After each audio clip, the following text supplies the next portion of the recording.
चादर तान रखी थी। मैं राम तलाई से भी आगे निकल गया। फिर बाएं जानिब मकबूल पूरे वाली बस्ती आई और वो भी गुजर गई। उसके बाद बिजली वाला नहर का पुल आया। मैंने अच्छी तरह चारों तरफ देखभाल कर पुल उबूर किया। अब मैं गैर आबाद इलाके में दाखिल हो चुका था। खेतों की बजाय अब मैं सड़क के किनारे टालियों के दरख्तों के नीचे से होकर गुजरने लगा। दूर से किसी ट्रक या बस की रोशनी नजर आती तो मैं खेत में छुप जाता। इस तरह मैंने काफी फासला तय कर लिया था, लेकिन रात के वक्त पैदल चलना ठीक नहीं था। मैंने सोचा मुझे रेलवे लाइन के साथ साथ चलना चाहिए, ताकि अगर किसी स्टेशन पर जालंधर की तरफ जाने वाली कोई गाड़ी नजर आए तो उसमें सवार हो जाऊं। रेलगाड़ी का टिकट मेरे पास ही था। मुझे ये मालूम नहीं था कि रेलवे लाइन किस तरफ है। मैं जीटी रोड से हटकर खेतों में आ गया। फसल ऊंची नहीं थी। मुझे किसी सिग्नल की बत्ती की तलाश थी। मैं खेतों में चलता रहा। कोई आधा घंटा चलने के बाद मुझे दूर रेलवे सिग्नल की सुर्ख बत्ती नजर आई। मैं उस तरफ चलने लगा। वहां से रेलवे लाइन ज्यादा दूर नहीं थी। रेल की पटड़ी जमीन से जरा ऊंची थी। मैं रेलवे लाइन के साथ साथ चलने लगा। कुछ अंदाजा नहीं था कि मैं कितनी दूर तक चला हूँ। मुझे थकावट महसूस होने लगी। जिस्म पसीने से शराबोर हो गया। अभी तक कोई स्टेशन भी नहीं आया था। मैं सांस लेने की खातिर रेलवे लाइन के पास बैठ गया। पीछे से रेल के इंजन की सीटी की आवाज आई। मैंने मुड़कर देखा, दूर इंजन की लाइट चमक रही थी। मैं लाइन से नीचे उतर गया। थोड़ी देर बाद रेलगाड़ी शोर मचाती गुजर गई। जब तक ट्रेन की पिछली लाल बत्ती मेरी निगाहों से ओझल न हो गई, मैं उसे देखता रहा। मैं उस गाड़ी को नहीं पकड़ सकता था। ये भी मालूम नहीं था कि अगला स्टेशन कितनी दूर है। जब थकावट दूर हुई तो मैं उठकर लाइन के साथ साथ चल पड़ा। ये इत्मीनान जरूर था कि मैं अमृतसर पुलिस के चुंगल से निकल आया था। रात बड़ी खामोश थी। आसमान पर तारे चमक रहे थे। रास्ते में एक बड़ी नहर का पुल आया। मैंने लाइन के दरमियान संभल संभल कर पांव रखते हुए पुल उबूर किया। दूर खेतों में किसी गांव की बत्तियां जलती नजर आईं। फिर ये गांव भी गुजर गया। मैं चलते चलते वाकई थक गया था। मैंने सोचा कि कोई महफूज सी जगह देखकर बाकी रात वहां आराम करना चाहिए और सुबह रोशनी में सफर करना चाहिए। अंधेरे में सिवाय खेतों पर फैली हुई धुंधली सी तारीकी के और कुछ नजर नहीं आ रहा था। मैं एक जगह थक कर बैठ गया। मेरी आंखें अब अंधेरे की आदी हो चुकी थीं। मैंने देखा कि रेलवे लाइन के नशेब में एक चबूतरा सा बना हुआ था। मैं ढलान से नीचे उतर गया। ये चबूतरा पक्की ईंटों का बना हुआ था और छोटा सा था। पता नहीं ये किसने बनवाया था। बहरहाल रात बसर करने के लिए ये अच्छी जगह थी। पंजाब में मार्च के दिनों में रातें खुश्क होती हैं। मेरा बदन गर्म था। मैं चबूतरे के फर्श पर सर रख कर लेट गया। जब जरा बदन की गर्मी दूर हुई तो सर्दी महसूस होने लगी। मैंने अपने घुटने अपनी छाती के साथ लगा लिए और गेंद सा बनकर आंखें बंद कर लीं। बहुत थका हुआ था। नींद ने अपना असर दिखाना शुरू कर दिया। आंखें उस वक्त खुली जब एक रेलगाड़ी शोर मचाती लाइन पर से गुजरी। मैंने आंखें खोलकर देखा। आसमान पर सुबह का नूर फैलने लगा था। पौ फट रही थी। मैं अगरचे 2-3 घंटे ही सोया था, मगर मेरी सारी थकावट दूर हो गई थी। मैंने कलमा शरीफ पढ़कर मुंह पर हाथ फेरा और आगे रवाना हो गया। मैं रेलवे लाइन से हटकर खेतों के साथ चल रहा था। मैं काफी देर तक चलता रहा। खेत खत्म हो गए तो वीरान जमीन का सिलसिला शुरू हो गया। एक छोटी सी नदी आ गई जिसके किनारे कीकर के दरख्त थे। मैंने कीकर की एक शाख तोड़कर उसकी मसवाक बनाई। उससे दांत साफ किए। नदी के पानी से मुंह धोया। थोड़ा सा पानी भी पिया। उसके बाद दोबारा आगे चल पड़ा। कहीं कहीं सिख हिंदू किसान खेतों में हल चलाते नजर आ रहे थे, मगर वो मुझसे काफी दूर थे। मुझे भूख महसूस होने लगी थी, मगर वहाँ मैं किसी से खाने पीने को तलब नहीं कर सकता था। ये गांव भी जाहिर है हिंदू सिखों का ही था। धूप काफी निकल आई थी और चलते चलते मुझे पसीना आ रहा था। वहाँ कोई सड़क या रास्ता तो था नहीं। मैं खेतों खेत चलता रहा। कभी चलते चलते एक खेत में आ जाता, कभी दूसरे खेत की मींढ पर चलने लगता, जहाँ फसलें मेरे कद के बराबर ऊंची थीं। मैं एक खेत की मींढ पर से गुजर रहा था। मेरी रफ्तार सुस्त हो गई। मुझे किसी औरत की आवाज सुनाई दी। वो किसी से बातें कर रही थी। मैं वहीं रुक गया। ये औरत किसी बच्चे को कुछ कह रही थी। मैं वहीं से वापस मुड़ने ही लगा था कि जैसे मेरे कदम अपने आप रुक गए। असल में उस औरत ने जो फसल के पीछे थी एक ऐसा जुमला बोल दिया था जिसने मेरे कदम रोक दिए थे। उस औरत ने पंजाबी जबान में कहा था, कहो पुत्र ला इलाहा इल्लल्लाह। साथ ही किसी 8-9 साल के लड़के ने कहा, ला इलाहा इल्लल्लाह। मैं हैरान सा होकर वहीं खेत की मींढ पर बैठ गया और सोचने लगा कि ये मुसलमान औरत कहाँ से आ गई है और ये अपने बेटे को खेतों में बिठाकर कलमा शरीफ क्यों पढ़ा रही है। मशरकी पंजाब में जितने मुसलमान खानदान आबाद थे उन्हें सन 47 में हिंदू सिखों ने खत्म कर दिया था और जो बच गए थे वो भागकर पाकिस्तान आ गए थे। ये मशरकी पंजाब का इलाका था। जहाँ किसी मुसलमान घराने का मौजूद होना नामुमकिन बात थी। मैं कान लगाकर सुनने लगा। वो औरत अपने बेटे को कलमा शरीफ पढ़ना सिखा रही थी। मैंने फसल में से देखने की कोशिश की, मगर फसल इतनी घनी थी कि मुझे वो औरत नजर नहीं आ रही थी। फसल ऊंची भी थी और मेरे सामने खेत की मींड दूर तक चली गई थी। मैं मींड से एक तरफ हटकर फसल की ओट में छुप कर बैठ गया।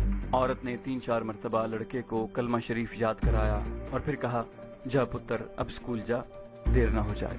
मुझसे कोई 50 गज दूर एक जगह से फसल के पौधे एक तरफ हटे और फसल के अंदर से एक 7-8 साल का लड़का बाहर निकला, जिसने कमीज और निकर पहन रखी थी। मैं ये देखकर हैरान रह गया कि लड़का सिख था। उसके सर पर पगड़ी तो नहीं थी, लेकिन उसके बालों का जूड़ा सर के ऊपर बनाकर जूड़े को रुमाल से बांधा हुआ था। उसके पीछे पीछे वो औरत भी खेत से बाहर निकल आई, जो उस सिख लड़के को कलमा शरीफ याद करा रही थी। मेरे लिए ये अजीब और गरीब लम्हा था, जिसको मेरा दिमाग हल न कर सका। सिख लड़के के गले में स्कूल का बस्ता लटक रहा था। वो एक जगह अपनी माँ से जुदा होकर दूसरे खेत की तरफ चल दिया। उसका स्कूल उस तरफ होगा। अब मींड पर वो औरत अकेली जा रही थी। वो शलवार कमीज में थी। मुझसे न रहा गया। इस बात से भी मुझे हौसला हुआ कि ये औरत मुसलमान है, इससे मुझे नुकसान नहीं पहुंच सकता। मैं जल्दी से उठा और औरत के पीछे तेज तेज कदमों से चलने लगा। औरत दूसरे खेत की तरफ मुड़ने लगी थी तो मैंने उसे आवाज देकर कहा, बहन जी जरा रुकना। औरत वहीं रुक गई। उसने पलटकर मेरी तरफ देखा और सर पर दुपट्टा ठीक करने लगी। मैंने उसके करीब जाकर उसे अस्सलाम वालेकुम कहा तो वो मुझसे भी ज्यादा हैरान होकर मेरी तरफ देखने लगी। मैंने उसे ज्यादा सोचने का मौका न दिया। मैंने पंजाबी में कहा, बहन जी मैं मुसलमान हूँ। मैंने कलमा शरीफ पढ़ दिया और कहा, बहन जी ये राज मेरी समझ में नहीं आया। आपका बेटा सिख है और आप उसे कलमा शरीफ याद करा रही हैं। मैंने उसे ये भी बता दिया कि मैं फसल में छुपकर इन माँ बेटे की बातें सुन रहा था। औरत की उम्र 30-32 साल के करीब होगी। रंग साफ था और चेहरे पर एक अजीब सी उदासी का तासुर था। उसने मुझसे पूछा, तुम मुसलमान हो तो यहाँ कैसे आ गए? मैंने कहा, बहन जी मैं पाकिस्तान से वीजा लगवा कर अमृतसर आया था। रेलगाड़ी में बैठकर दिल्ली जा रहा था। रास्ते में एक स्टेशन पर गाड़ी रुकी। मैं पानी पीने के लिए उतरा और गाड़ी चल दी। अब पैदल ही अगले स्टेशन की तरफ जा रहा था कि जरा सैर भी हो जाएगी और अगले स्टेशन पर दूसरी गाड़ी भी पकड़ लूंगा। खेतों में से गुजरते हुए आपकी आवाज सुनी कि आप किसी लड़के को कलमा शरीफ याद करा रही हैं। मैं वहीं रुक गया। मैं अभी तक हैरान और परेशान हूँ कि आप सिख औरत हैं मगर अपने बेटे को मुसलमानों का कलमा शरीफ याद कराती हैं। ये क्या राज है? इतना मेरे दिल को यकीन था कि ये औरत मुसलमान है, क्योंकि किसी सिख औरत को जरूरत नहीं कि वो अपने सिख बेटे को इस्लाम का कलमा याद कराए। लेकिन मैंने उस पर जाहिर न किया और उसे यही कहा कि वो सिख औरत होकर अपने बेटे को कलमा पाक क्यों याद करा रही है। औरत की नजरें मेरे चेहरे पर जम गई थी। उसने मेरे सवाल का जवाब देने की बजाय मुझसे पूछा, क्या तुम वाकई पाकिस्तान से आए हो? मैंने कहा, हाँ, ये मेरा पासपोर्ट देख लो। मैंने उसे अपना पासपोर्ट दिखाया। उसने पाकिस्तानी पासपोर्ट को गौर से देखा, फिर उस पर लगी हुई मेरी तस्वीर देखी। जब उसने पासपोर्ट मुझे वापस किया तो उसकी आंखों में आंसू थे। मामला और पेचीदा हो गया था। मैं चुप खड़ा उसको तकता रहा। औरत ने दुपट्टे से आंसू पूंछे, एक नजर पीछे खेतों की तरफ देखा और उदास लहजे में कहा, वहाँ आ जाओ भाई। वो मुझे फसल के अंदर ले गई, जहाँ थोड़ी सी जगह खुली थी। वो बैठ गई, मैं भी उसके सामने बैठ गया।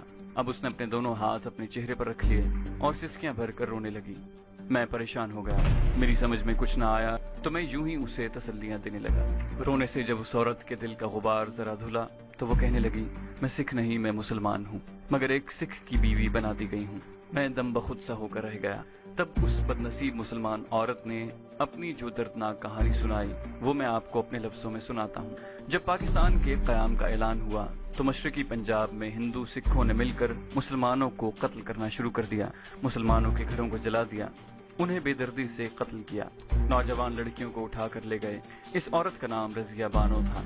वो बताती है कि उनका घर किरतारपुरा के कस्बे में था। जब फसादात शुरू हुए तो उस वक्त रजिया बानो की उम्र 16-17 साल की थी। उसके 2 छोटे भाई थे, एक माँ और बाप। सिखों ने कस्बे के मुसलमानों पर अचानक हमला कर दिया। रजिया बानो का बाप अपनी बीवी और बच्चों को लेकर घर से भागा। सिखों ने उसका पीछा किया। रजिया बानो का बयान है कि सिखों ने उसके सामने उसके माँ बाप और 2 छोटे भाइयों को किरपाने मार मार कर शहीद कर दिया। वो बेहोश हो गई। जब उसे होश आया तो वो एक सिख के घर में थी। ये सिख उसे अगवा करके ले आया था। पहले तो 1 साल तक उसने रजिया को वैसे ही घर में डाल रखा, फिर उससे सिखों के रिवाज के मुताबिक शादी कर ली। रजिया के 3 बच्चे पैदा हुए जो 2-2, 4-4 साल की उम्र तक पहुंचकर मर गए। फिर ये लड़का पैदा हुआ जिसका नाम बाप ने बिशन सिंह रखा। रज़िया बानो ने बताया कि मेरे साथ किस्मत ने जो करना था वो हो गया, मगर मैं चाहती थी कि मेरा बच्चा सिख न बने, वो मुसलमान बनकर जिंदगी गुजारे। चुनाचे उसने अपने सिख खावन से छुपकर उसे नमाज पढ़नी और कलमा शरीफ पढ़ना भी सिखा दिया। रज़िया कह रही थी, मैंने अपने सिख बेटे का खुफिया नाम गुलाम अली रखा है। लड़का मुझसे बड़ी मोहब्बत करता है। मैंने उसे नमाज पढ़नी भी सिखा दी है। जब हम घर में अकेले होते हैं तो वो मेरे साथ मिलकर 2 नफल भी अदा कर लेता है। मैं उसे बाकायदा नमाज नहीं पढ़ा सकती। उसका सिख बाप बड़ा जालिम और मुतासिब सिख है। हमने ये बात उससे छुपा रखी है। मेरे बेटे ने कलमा शरीफ के अलावा अलहम्द शरीफ भी मुझसे सीख कर जुबानी याद कर ली है, मगर मैं हर रोज जब वो स्कूल जाता है तो उसके साथ यहाँ तक आती हूँ और रास्ते में उसे कलमा शरीफ याद कराती रहती हूँ। मेरा बेटा अंदर से पूरा मुसलमान बन चुका है। अब मेरी जिंदगी की सिर्फ एक ही ख्वाहिश है कि किसी तरह अपने बेटे को लेकर पाकिस्तान जाऊं और फिर वहां से कभी वापस ना आऊं, मगर मेरा खावंद मुझे पाकिस्तान का नाम तक लेने नहीं देता। फिर उसने हिंदू सिख औरतों के साथ मेरे आगे हाथ जोड़ते हुए कहा, भाई मेरे बेटे को किसी तरह पाकिस्तान पहुंचा दो, मैं तुम्हारा एहसान सारी जिंदगी नहीं भूलूंगी। मैं उस मुसलमान औरत की अलमनाक दास्तान सुनकर सकते में आ गया था। मेरे सामने एक ऐसी मजलूम औरत हाथ जोड़े बैठी थी जिसने अपने माँ बाप भाइयों को ही नहीं अपनी इज्जत को भी पाकिस्तान पर कुर्बान कर दिया था। ये सन 47 में मशरकी पंजाब में उन सिखों के हाथों अगवाशुदा एक मुसलमान औरत का अलमिया नहीं था, बल्कि ऐसी हजारों लाखों मुसलमान औरतों का अलमिया था जो न जाने भारत के देश में, काफिरों के देश में कहां कहां कैसी कैसी जिल्लत की जिंदगियां बसर कर रही थी। ये औरत जो कभी एक गैरतमंद बाप की मुसलमान बेटी रज़िया बानो थी, अब कुलदीप कौर के नाम से अपनी कोख से बिशन सिंह को जन्म देकर पाल रही थी और छुप छुप कर उसे कुरान शरीफ पढ़ा रही थी। मैंने अपने हाथों से रज़िया बानो के हाथ नीचे कर दिए और कहा, मेरी बहन, अगर ये बात मेरे इख्तियार में होती तो मैं अभी तुम्हें और तुम्हारे बेटे को यहाँ से निकाल कर पाकिस्तान ले जाता, मगर मेरी बहन, यकीन करना मैं मजबूर हूँ। ख्वाहिश के बावजूद ऐसा नहीं कर सकता, लेकिन इस बात का तुमसे वादा करता हूँ कि अगर कभी ऐसा वक्त आया तो मैं तुम्हारे पास आऊंगा और तुम्हारे साथ तुम्हारे बच्चे को भी पाकिस्तान पहुंचा दूंगा। मुझे माफ कर देना मेरी बहन। रज़िया बानो उर्फ कुलदीप कौर के चेहरे पर एक ऐसा गम, ऐसी उदासी छा गई थी जो सदियों का गम और सदियों की उदासी लगती थी। उसने सर उठाकर मेरी तरफ देखा और कहा, तुम यहाँ बैठो, मैं तुम्हारे लिए खाने को कुछ लाती हूँ। मैंने कौम की उस बदनसीब बेटी के पाँव को एक हाथ से छूकर वो हाथ अपनी आंखों पर लगाया और उठते हुए कहा, जिंदगी रही तो एक बार बहन तुम्हारे पास जरूर आऊंगा। ये कहकर मैं फसल में से निकलकर खेत की मींट पर आया और रेलवे लाइन की तरफ चल पड़ा। मेरा दिल पाकिस्तान की उस मजलूम बहन के गम में डूबा हुआ था। कितनी देर तक मैं चलता गया, मुझे कुछ पता न चल सका कि मैं कहां से कहां आ गया हूं। जब अपने होशो हवास में आया तो देखा कि मैं एक रेलवे फाटक के करीब पहुंचा हूं। रेल का फाटक बंद था, गाड़ी आने वाली थी। फाटक की दोनों जानिब कच्ची सड़क पर 1-2 रेढ़े खड़े थे। एक सिख भैंस का रस्सा हाथ में थामे भैंस को रेलवे लाइन पार कराने की कोशिश कर रहा था। दूर से रेल के इंजन ने सीटियां देनी शुरू कर दी। फाटक वाले ने शोर मचा दिया। सिख इतनी देर में भैंस को लाइन पार करा चुका था। इस बार गाड़ी जालिंधर दिल्ली की तरफ से आ रही थी। मैं फाटक से कुछ दूर ही खड़ा हो गया। थोड़ी देर में ट्रेन आ गई। उसका इंजन कोयले से चलने वाला इंजन था। अभी तक मैंने इंडिया में रेलगाड़ियों के आगे लगे हुए कोयले से चलने वाले इंजन ही देखे थे। बाद में मुझे मालूम हुआ कि चूंकि इंडिया में कोयला कई मकामात से निकाला जाता है, इसलिए ज्यादातर रेलगाड़ियां कोयले के इंजनों से ही चलती हैं। ट्रेन शोर मचाती लाइन के दोनों तरफ गर्द उड़ाती गुजर गई। मैंने सोचा कि इस तरह कब तक पैदल चलता रहूंगा।